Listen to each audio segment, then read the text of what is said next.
Hello, hello. This is Kim Addis. I am the president and founder of Frame of Mind Coaching, and you have just joined the Frame of Mind Coaching podcast. Today is Fridays with Ferne, and I'd like to introduce you to Ferne. She's my daughter, and every week she comes to us with a new challenging case. Ferne, welcome. Hi, thank you so much. Are you ready for your case today? I'm so ready. What do you got for me? All right, here goes. So today the case is about a woman named Rosa. Now, Rosa grew up in a large Italian family where she spent a lot of time with all of her cousins. It was super tight-knit, really, really close. And essentially, she lived with some of these cousins and they were basically her siblings. And in fact, one of them was literally her best friend. She told her everything. And as they got older, they continued to have dinners together and big family gatherings. Rosa had a tough life. She was a widow at a young age and she had to take care of her kids.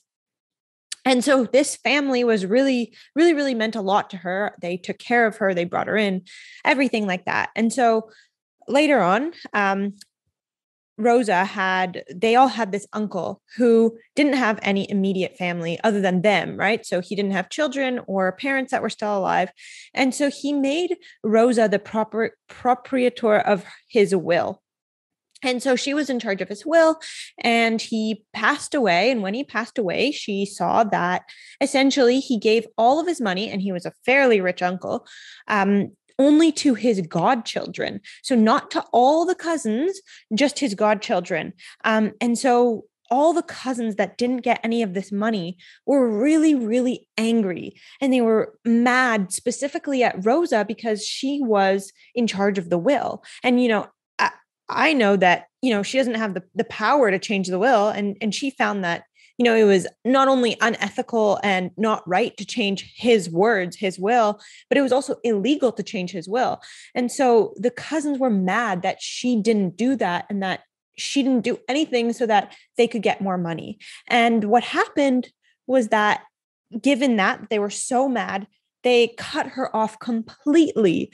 They stopped talking to her. They stopped answering her calls. They stopped inviting her. And all they did was basically slander her online, on social media, and just say terrible things about her. And Rosa was devastated. She felt so alone. She felt so heartbroken. These were her closest friends, closest relatives. Like, these were people so important to her. And she didn't know what to do. Like, she didn't understand how they could do this to her. And so she didn't understand, but she didn't know how to get them back. And she just felt honestly lost and heartbroken. And so I guess the question here would be, how do we move Rosa from this place to a better one? Yeah, this is a good, interesting story. So Rosa was the executor of the will. The uncle basically said, here's what I want you to do. Please give the money to my godchildren. And I'm assuming the godchildren were not the children of her cousins. Is that accurate? Well, it wasn't like her cousin's children. It was her and maybe her sister and some other people, but not her cousins themselves. And this uncle didn't actually tell her what was in the will. He just asked if she could execute it when the time was right. Okay, so she had no idea what was in the will. Okay. And what exactly did the cousins expect? I think at some point they may have tried to convince him to change it, like the uncle when he was still alive. Or so they knew what was in the will before he died, or they didn't know? Oh, sorry. They didn't convince him to change it. They convinced him to make them the executor, if that makes sense. They tried to convince the uncle to pass along executorship. Yeah. Okay. Yeah. And did Rosa know that? Not until later. So later on, she found out that they tried to get that role from her. Exactly. Okay. Yeah. Got it. Okay. So she's devastated. She's upset. How do we help her move past? Okay. So I have found that a lot of times when some kind of adversity happens, we discover how people react and respond to it. And so we see that in her case, the people she cares for have reacted and responded in two very different ways, right? When she became a widow, these were the people who really embraced her, who took care of her, who helped her through things. And at the same time, when her uncle died and she became the executor, they did the opposite. They got mad at her. And so you see, on one hand, they're warm, they're loving, they're caring, they're compassionate. On the other hand, they're not understanding what's going on. And then they get angry and then they really lash out. And so the question becomes, what does Rosa do? Does she need to lash out? Does she need to get angry too? The answer is no, right? The last thing she needs to do is join them in their rage and their anger. She doesn't need to fight back, lash out, contradict their slander online. She doesn't need to get into the ring with them. That's first and foremost. They're upset. Okay. They can be upset by themselves. I think more than angry. I mean, she was angry, but I think more than that, she was really sad and really just tried to kind of explain herself and get them back, not necessarily be rude or mean or angry at them. Yeah. And sometimes when you try to explain yourself to someone who is only seeing things in one way, it's very hard to do that, right? So you can talk as much as you want, but if they already have a preconceived notion and a preconceived idea of what you've done and how terrible, awful, and wrong it is, then they're not listening, they're not hearing anyways. So for Rosa, the course of action for her is, number one, is to kind of step away and give it a little space. Give it a little breathing room. Allow it to settle down a little bit. The second thing she can do is, obviously, Italians are very lively and passionate, and sounds like her family is like that too. And what you want to do is try to approach it in a bit of a less passionate manner. Right? How come? And well, because when she becomes passionate, they become passionate. And then there's that clash that takes place, right? So they're not hearing each other when they're actually verbalizing to one another. It sounds like that's what's happening. So she's trying to express herself and explain, but they're not really listening. And they just have one point of view and they want her to hear their point of view. And so that's not happening in the room together. And so my advice to Rosa is, number one is, they're upset. Okay. It's okay for them to be upset. Unfortunately, it's not entirely in your hands. And so be at peace with the fact that you're just following through on instructions by someone who passed away.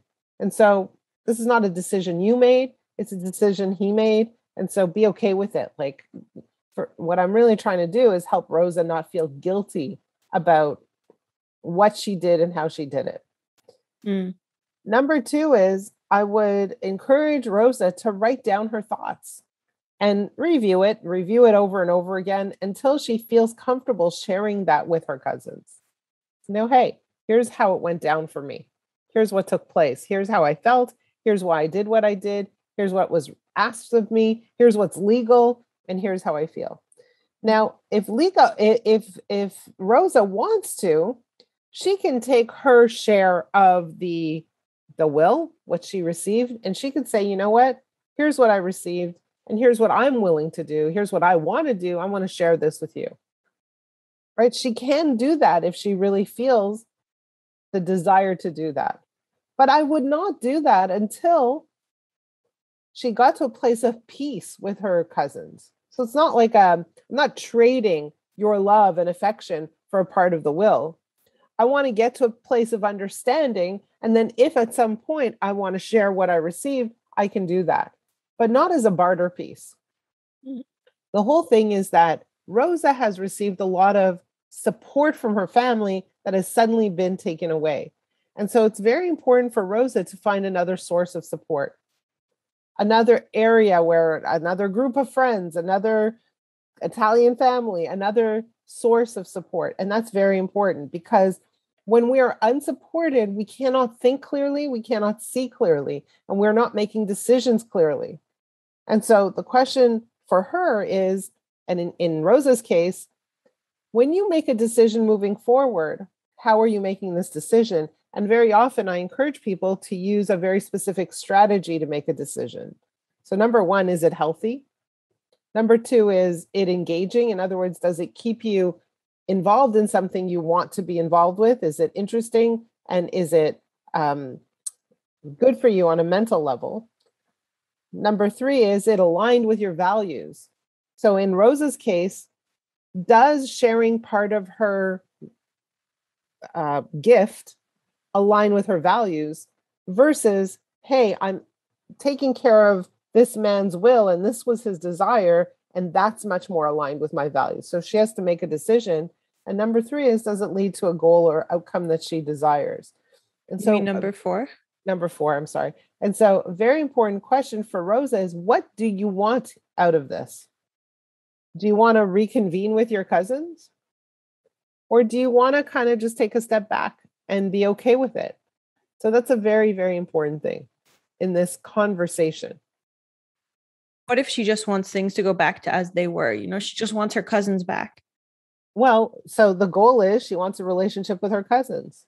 So the question is not what will it take to get a relationship back, because I'm not a fan of that. I'm not a fan of the whole barter concept, right? She doesn't want to buy her cousins off.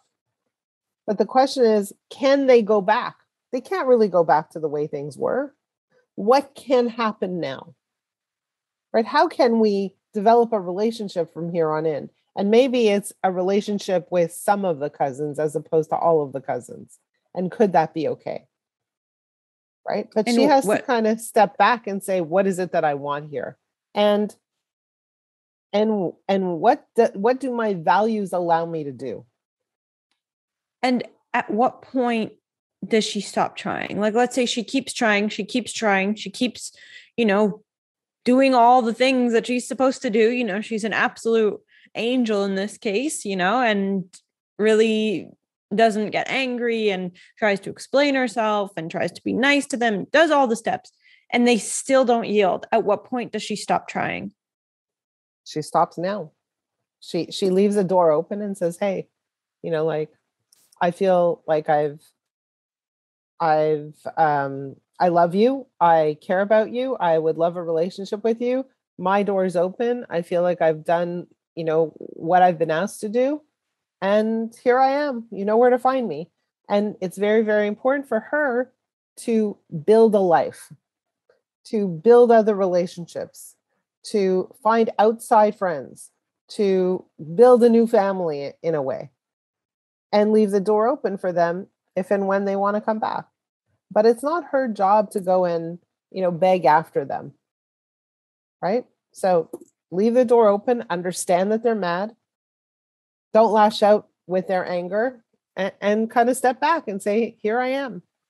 And I guess my next question would be, how does she come to peace with the fact that they may not want to talk to her anymore? It's an interesting question, but, peace comes from the acceptance of what is. So where do we feel pain? We feel pain when we think things should be different than they are. Right? So she's looking for something that she's not getting, and then she's getting frustrated with them. But once she just kind of accepts, hey, this is the way things are, her pain level, her frustration, her disappointment, her sadness reduces. And so it's sometimes hard to accept things the way they are. But for her, she's had a lot of adversity, right? She lost her husband. She was a widow young. How do we accept that? And so her lesson in life is to learn to accept what is. And it's hard, but when we resist, that's when we experience pain and suffering. And so for her, we want to help her learn to reduce her pain and suffering. Definitely. So if you had one last piece of advice for Rosa, what would it be? For Rosa, I would say to her, you do what's right on every level, right? You behave in a way that is consistent with what's important to you, what your values are, what you care about. And when you do that consistently, at the end of the day, you can look in the mirror and say, I did the right thing. I feel good about myself. I behaved with integrity.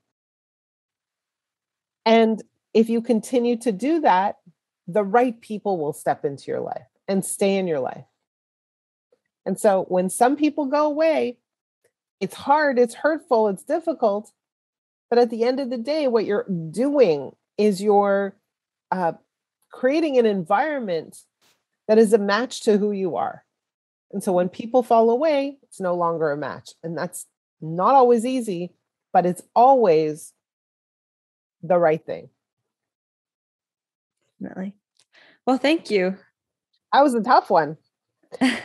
For those of you who are listening, what I described in this conversation was a decision-making process I use with clients called the HEAL methodology. H for, is it healthy? E, is it engaging? A, is it aligned with your values? And L, does it lead to an outcome or desire you're seeking? In fact, we have some information on our website about that very thing. And if you're interested in looking for it, here's the URL. It's frameofmindcoaching.com/heal, HEAL. Go look it up. Happy for you to read a little bit more about how that works. In the meantime, Ferne, thank you for this challenging case. For those of you who are listening, if you have a case that you want to share with us, please reach out to us. Ferne, how do people find you? People can find me on my email, Ferne Kotlyar, that's FerneKotlyar @live.com. And you can find me at Kim@frameofmindcoaching.com. Until we speak again next week.